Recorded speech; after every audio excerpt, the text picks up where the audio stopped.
My name is Sheena Cassidy. I'm from a place called Ballinamuck in North Longford. I'm 28 years old. I work full-time for the National Ambulance Service, but I also farm full-time alongside my daddy. We have a 75 suckler cow herd and we rear sucks as well. So we buy them in when they're 3 weeks old, and we bought in 20 blue heifers this year.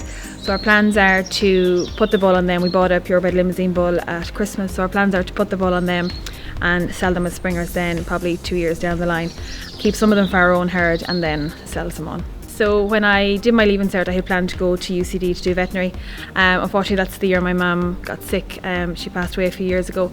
But it was always a no-brainer for me to come home. I've always seen how Mammy and Daddy farmed, and I never had the travel bug. I was never one for wanting to go travelling. So I was always going to come back to Longford and farm. I'm lucky now that Daddy is here, so we can kind of both plod along together. So I'm responsible for all the paperwork, and then I take a big lead in the animal health side of it. So keeping on top of dosing, vaccinating, minerals, all that kind of stuff. My uncle bought a farm. He lives in America, but he bought a farm here and he has cattle here. So I'm responsible for the looking after them, and I do all his paperwork and our paperwork. So I have both farms are 96% compliance for Board BIA, and then I do all the paperwork for single farm payment, loss, all that kind of stuff. For women in agriculture, I think there's no reason why we shouldn't go into it. I don't think it's the stereotypical way it used to be 20 years ago. Things have come on massively in the last, even since I've started to farm. I see myself, I can put out fertiliser, I can spray. There's not as much manual lifting as there used to be. Tractors have come on, machinery has come on, everything has come on in leaps and bounds. So I think it's an awful lot more accessible for women in agriculture.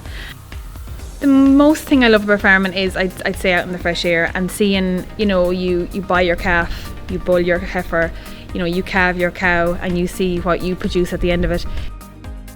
I'm planning on buying a purebred heifer at the purebred sales in Tullamore. We have one pedigree heifer already, and our plans are to expand that herd. So I'd love for that to be my side of things. It's great to put women on the map and to put, country farms on the map. You see all these, big farms and things like that. Why not put small country farms on the map? Why not have women, on the map? I see when I go to the mart myself, you'll always have a man coming up and going, would you like me to reverse the tractor for you? Would you like me to unload the cattle? I loaded them myself. I'll unload them myself. So I think people are coming on with the times now, and I think it's great to see Corrib and lots of other organisations putting an emphasis on women and giving them the recognition they deserve, because behind every good man is twice as good a woman.